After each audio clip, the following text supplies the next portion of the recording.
The cops were called immediately, after someone had seen a suspicious-looking van inside the yard of a private business in Johannesburg. The call was taken seriously, and police officers were dispatched immediately. What they uncovered at the premises is still yet to be explained. These insane sequence of events eventually led to one of the most shocking robberies in SA. A robbery facilitated by the Johannesburg Cartel. We all thought the hawks would be the ones laying traps, not falling into them. Classified.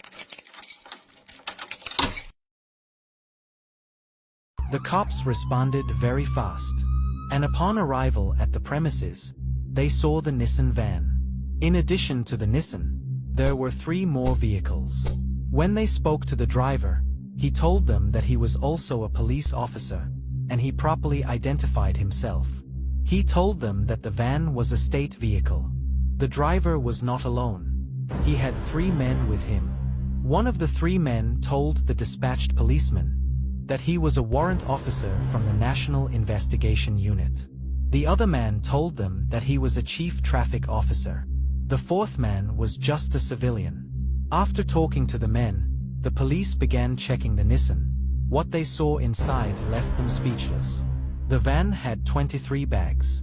When they opened the bags, the policeman saw the most purest, most unadulterated cocaine on earth. The bags were carrying 550 cocaine bricks. 550. That's enough to keep a Lostro sneezing for a decade. Now, I'm looking for much more, not little, but it's not. I definitely understood everything that you said, Alostro, and I'm sure it's good things. Yes. I know it's good things. But thanks for speaking to me. The drugs were all seized, together with the cars. The suspects were arrested on the spot. At the station, the authorities interrogated the arrested men. From the interrogations, the authorities established that the suspects had just robbed the cocaine. The suspects told the authorities that they followed a truck from Durban Harbour to a storage in Johannesburg. As the truck arrived at the storage, the suspects then raided the truck, using their official capacity. They saw the cocaine, took all of it, and loaded it into the Nissan. They didn't bust the smugglers, they became the smugglers. The initial understanding was that the 4 suspects had robbed the cocaine. It was established that the cocaine had a 200 million rands street value. During the months that followed, investigations continued, but in November, something shocking happened. In Port Shepstone, as the Hawks locked offices for the weekend, a gang watched. They watched, like a kitten looking at a bird, with every muscle ready for the jump. The plan was to steal from the cops. Insane, just like tackling a referee. So, one night, during the weekend, the gang executed the plan. They arrived at the offices, damaged the windows, which then allowed them to gain entry. After gaining easy entry, the gang went straight into the office that stored seized items. Inside the office, they treated the safe like a joke. They cracked it open, like a can of Coke. After opening, they took all the cocaine bricks that were inside and vanished. When the Hawks walked into the building on Monday, they walked in expecting to look for crime scenes and witnesses. But instead, they got a crime scene at their offices, and they were the witnesses, an unexpected plot twist. They were genuinely shocked, but for some, it may have been just an act. The pockets may have just swelled, like a balloon at a birthday party. Because 541 cocaine bricks were stolen, bricks worth 200 million rands. The case for the arrested cops never got legs. In fact, it didn't even have a foot to stand on.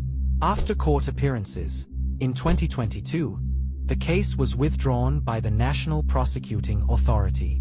High-ranking police officials got involved, which led to a strong defense. An immense, impenetrable, and relentless defense.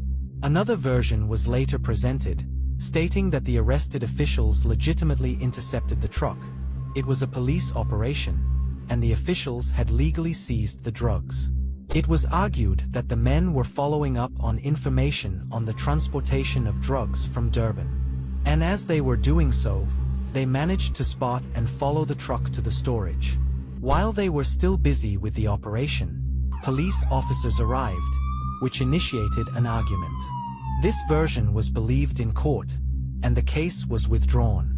Even with the case withdrawn, the authorities did not disclose the truck owner, a mockery on the entire system. If it was a legitimate police operation, the owner of the truck was supposed to be arrested. The tale had more holes than Swiss cheese. Things didn't add up. On the other hand, investigations into the theft continued. But, just like the cops' case, this never got legs. Even though the cocaine was stolen at the Hawks offices, no arrests were made. Madness, just like sneaking into a lion's den, dressed as a zebra, and walking out with a stake. The officials did not even respond when asked whether the theft was caught on surveillance cameras. But people observed and talked. A day after the theft, there were some big developments.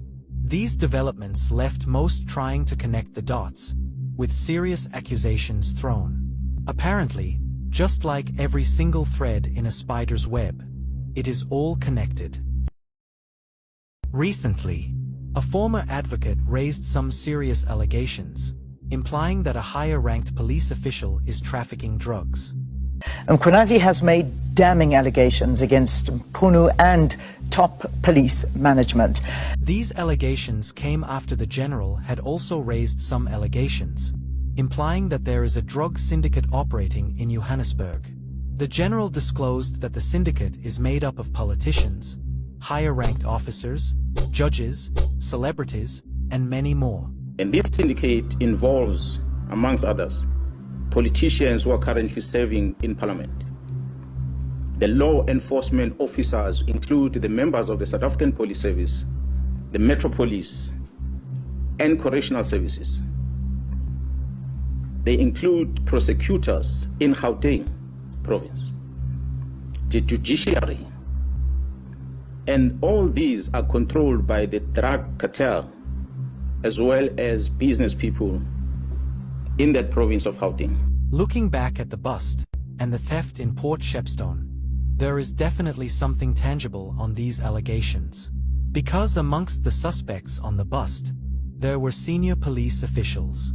It is scary, because if this is a syndicate, then it is a very organized one.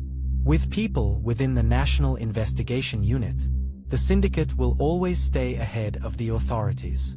With senior Metro officials, transportation of the drugs will always be well facilitated. No roadblocks, no raids, and no surprises.